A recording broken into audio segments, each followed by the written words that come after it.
갈라디아서 4장 12절에서 20절 말씀. 교회를 향한 바울의 5가지 호소 중 두 번째 호소인데요.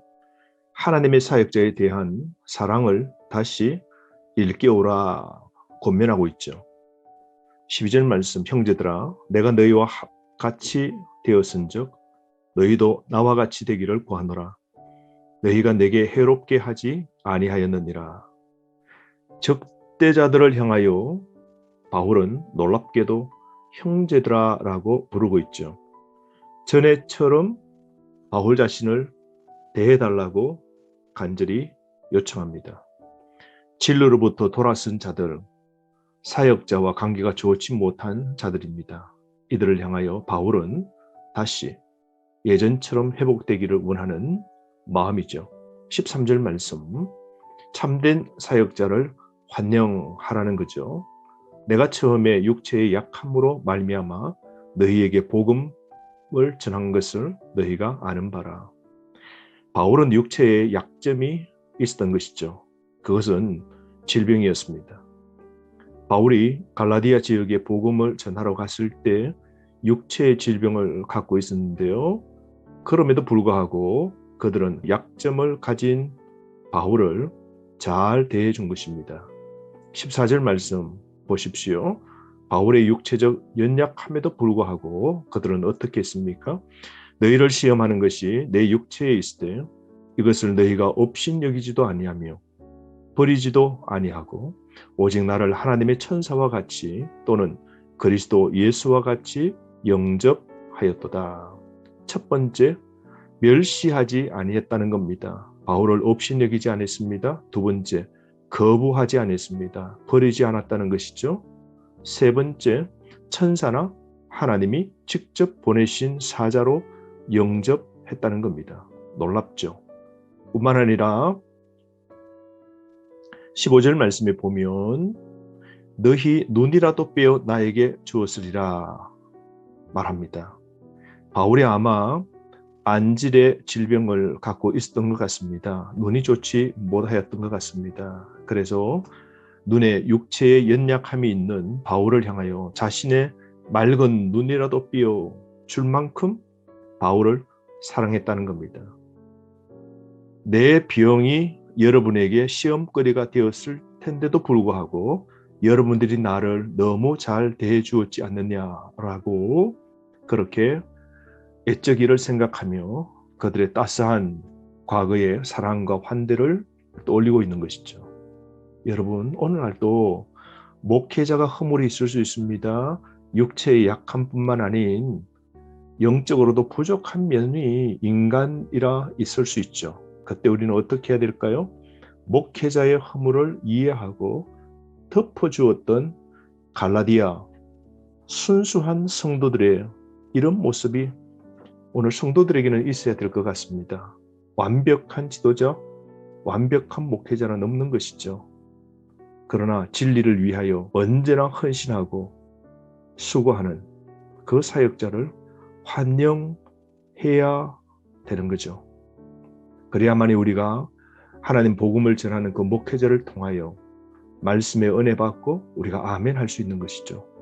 목회자를 싫어하면 그가 전하는 말씀도 배척할 수 있는 것이죠. 목회자가 싫으면 말씀 전하는 그 메시지도 거부할 수 있는 것이죠. 그러므로 여러분, 우리는 목회자와 좋은 관계를 유지하는 것이 꼭 필요하고 참된 사역자를 진심으로 환영하고 그들의 연약한 점을 허물을 이해하고 덮어주는 사랑의 마음이 꼭 필요한 겁니다. 그러므로 오늘도 바울의 이 육체의 약함을 하나님이 들어 사용했지 않습니까? 오늘도 저와 여러분, 우리에게 약점이 있습니다. 질병의 약점도 있고 정서적, 영적 약점도 있을 수 있고 과거의 약점도 있을 수 있지만 약점도 연약도 사용하시는 분이 하나님이십니다. 하나님은 약함을 들어 강하게 만드시고 우리의 약함을 강점으로 만들어 놓으심을 기억하십시오. 이런 바울의 육체의 약함을 통하여 하나님은 능히 복음의 큰 일을 했지 않습니까? 사랑하는 성도 여러분, 복음을 위한 전적인 헌신을 한 갈라디아 성도들의 이 아름다운 모습, 그 목회자를 어떻게 대했는지 우리는 이런 아름다운 모습을 다시 마음에 새겨야 될 겁니다. 바울이 아마 눈의 질병으로 고생한 듯 한데요. 편지 맨 마지막 갈라디아서 6장에 가면 11절, 내 손으로 이렇게 큰 글자로 쓴다라고 그럽니다. 아마 안질 때문에 마지막에는 자신이 친필 서명을 한 것 같습니다. 그 당시에는 대서인이 편지를 작성했는데요. 마지막에는 바울이 큰 글자로 자신이 이 편지를 썼다라고 그럽니다. 그러므로 여러분, 우리가 하나님의 은혜로 사는 존재입니다. 약점을 버리지 아니하시고 더러 사용하시는 그 하나님께 오늘도 감사합시다. 17절 말씀은 거짓 사역자들을 경계하고 거부하라는 겁니다.